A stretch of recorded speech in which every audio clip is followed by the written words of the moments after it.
Today, we're talking about something huge. The idea that you can just learn a set of skills and be set for your entire career. Yeah, that's officially over. We're going to break down why the single most important thing you can have isn't what you already know, but how fast you can learn something totally new. All right, let's get into it. So let me just kick this off with a big question. What if the most valuable thing you bring to the table isn't some specific certification or a piece of software you've mastered? What if it's actually a mindset? A constant driving curiosity to just keep learning. That's the core idea we're going to unpack today. So to really get why that mindset is so critical, we first have to face a new reality. That old, comfortable idea of a stable, predictable career path, it's basically a museum piece at this point. Let's talk about why. The truth is, the world is just moving way too fast. Technology, global shifts, new problems popping up every day. It means that what's valuable today might be completely irrelevant tomorrow. And this has created what a lot of experts are calling a skills gap crisis. The skills that companies are desperate for are changing so fast that everybody, from employees to the employers themselves, is struggling to keep up. Just relying on what you learned a decade ago, or heck, even a year ago, it's just not a winning strategy anymore. So, what's the answer? Well, it's this concept called lifelong learning. And look, this isn't just about taking some boring course because your boss told you to. No, this is about an internal fire, a voluntary, self-motivated hunger to constantly get new knowledge, both for your job and, just for yourself. And it's really, really important to understand a key difference here. See, on one side, you have professional development. That's the stuff your employer leads. It's training for company goals. But on the other side, you've got career self-development. And that part, that's all on you. It's driven by your own ambition to stay sharp, to stay competitive, and to really own your career path. Both are important, for sure. But that personal drive, that's the real game changer. Okay, so what's in it for you? If you commit to this, what do you actually get? Let's talk about the real rewards, because this isn't some fuzzy, abstract idea. There are tangible, measurable benefits. Think about this for a second. How much is company-provided training actually worth to you, personally? You might just see it as a nice little perk, but its impact on how you feel about your job is, well, it's genuinely stunning. Get this. One study that covered nearly 5,000 workers found that just having access to training boosts job satisfaction by the same amount as a 17.7% net wage increase. That is huge. It just goes to show you that the feeling of growth, of getting more competent, is an incredibly powerful motivator, sometimes even more powerful than cold, hard cash. And the amazing part is that these benefits compound. They build on each other over time. You see it in your career, right? More promotions, a better spot when you're negotiating your salary. But you also see it in your personal skills, like becoming a better problem solver or just being more resilient when things get tough. It even helps your health. Studies show that learning new things has neurological benefits that can help keep your brain sharp as you get older. It's like compound interest for your life. You want a great example of this in action? Steve Wozniak. The guy single-handedly built the first Apple computer.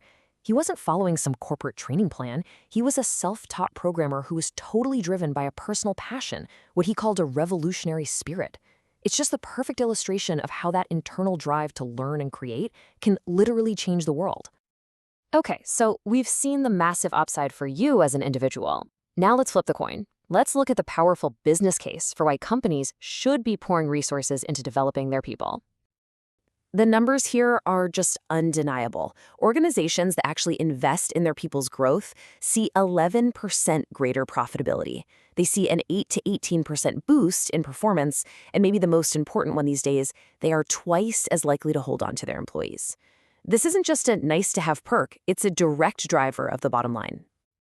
And that difference in retention is just night and day. Companies that don't invest in their people are basically creating a revolving door for their best, most ambitious staff to walk right out of. Investing in learning isn't a cost. It's one of the most effective retention strategies a company can possibly have. So, if the benefits are so obvious for both people and companies, why isn't everyone all in on this? Well, as it turns out, there are some very real, very common obstacles that get in the way. For you and me, personally, the biggest hurdles are usually finding the time and just feeling totally overwhelmed by the sheer amount of stuff there is to learn. Sound familiar? And for companies, the challenges are often more systemic. maybe a lack of real buy-in from the top, and the classic problem of trying to prove a direct dollars and cents return on investment for training. And a huge part of the problem inside a lot of companies comes down to this pretty shocking stat. On average, managers spend only about 9% of their time actually developing their team.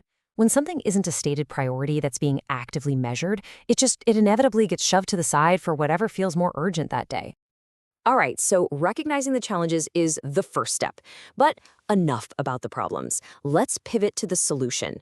It's time for a clear, actionable blueprint, and we'll start with what you can do right now. For you, the journey starts with these 3 simple steps. First, set clear goals. You've got to know why you're learning something. Second, bake it into your daily life. You don't need to find some 4-hour block of time. The secret is consistency. Even just 10-minute chunks every day really add up. And finally, use your network. Ask people for feedback and connect with others who are trying to learn the same things. Now, for companies that want to build a real learning culture, it absolutely has to start at the top. Leadership has to walk the talk. From there, it's all about investing in flexible training options, creating systems so employees can easily share knowledge with each other, and this is crucial, finding smart ways to measure and show the actual value of all these investments. And if you ever need proof that this proactive mindset can overcome almost any obstacle, this is it. This is the story of Dawn. After she became legally blind, instead of giving up, she created her own personal self-development plan. She focused on her abilities, and in less than a year, she landed a new job with a $10,000 raise. It is just an incredibly powerful story about the power of self-determination and never, ever stopping learning. So, we'll end on this thought. In a world that is defined by constant accelerating change, standing still is actually the riskiest move you can possibly make. The future belongs to the curious, to the adaptable, to the perpetual student. So the only real question left to ask is, what are you learning next?